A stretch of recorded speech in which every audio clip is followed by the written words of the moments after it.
Good morning, it is Phoenix Amore. So let me explain something to people. When I'm putting these videos out, I don't have some little thing that I'm reading or, I'm just basically explaining and articulating to people any message that I feel like I'm supposed to kind of get out there. I want to express something before I get into this story because I know some people are like, I can't believe that happened to me, that whole thing with that club situation. But let me first express something to people. People have it twisted when they feel like they can't receive a message from somebody because this person is this or that and their lifestyle is this and that. That's BS.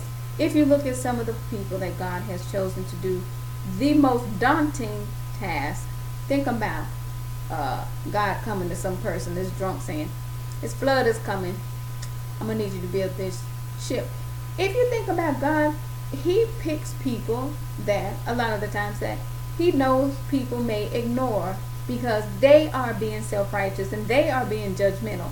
Think about some of the stories in the Bible, and I use Noah often because it's no different than Moses. Think about Moses, and if he sent Moses to another culture to say, go tell this culture. Think about the three wise men being Islamic. God said, go tell this culture this and that. So think about how God would sit back and say, let's see if these people are going to be so stuck on race or culture that they cannot hear that messenger.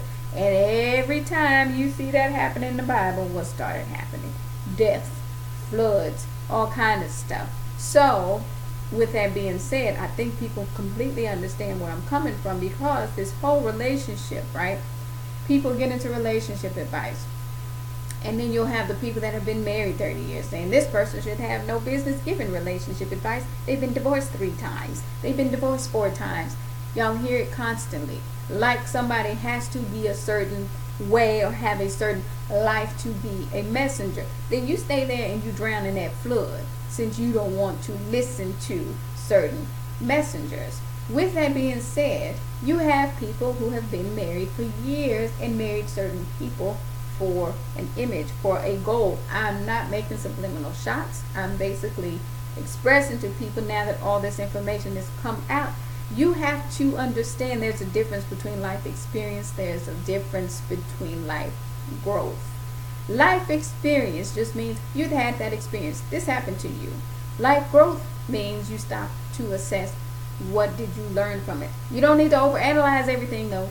But in some situations, if you find repeating patterns in your life, you probably should stop and say, how do I keep finding myself in this same situation? I have some great clients that finally got that about the style, the way that I read, where I'm saying to people, listen, sweetie, you have to kind of decide what it is you really want. If this is a reoccurring pattern, because life is a lesson. That's what people don't really get. They don't want to accept that life is a lesson, so they bang their heads on the wall 100 times doing the same silly stuff.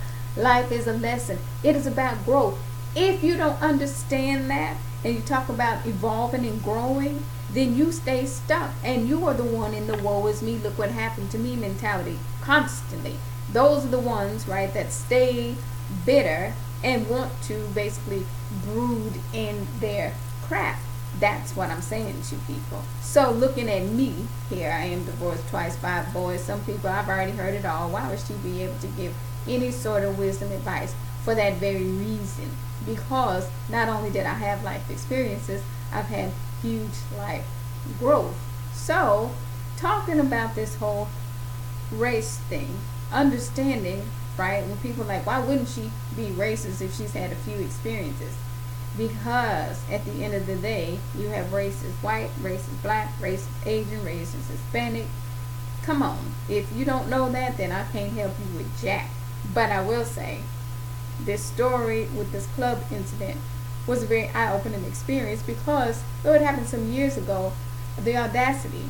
I'm here with this guy and these 2 black guys because they were so ever so upset I'm kissing this white guy in the club. Literally came up to physically try to separate us, and it was like one of those things. My natural reaction, okay, he touched me, I elbowed him. No fight broke out, but it was one of those things like, you gonna get up off me? Who are you? So that experience was it was heavy for me because I was like, you know what? At that time, I looked at those 2 black dudes like, these are 2 a-holes. And trust me, it wasn't a color thing. It was like, these are 2 a-holes that are in their own little mind and the liquor about something and they felt like they had the right to come over and interject. Okay, do you? Whatever, but you just got elbowed. With that said, this same guy, white guy, I'm putting this out there because you know I'm going to bring it around. White guy with 4 or 5 daughters who was going through a divorce. So here he is, Mr. Bitter, right? Here I am, black woman with 4 boys, and I'm looking at him, well, 5 boys because the timing of it. But the funny thing about it is we were almost like this flipped image here. So some people would, if you're thinking about how that played out and God put us on each other's paths, it was like white dude, black woman, girls, boys. Now, we stayed in touch, right? After the one night stand we had, almost trying to visit it just a little bit. Could something happen here? No. He was Mr. Bitter. We get into a big blowout because I'm like, you know what? You're going through some stuff like that, but you are basically bringing that stuff around the daughters. That's why we got into it.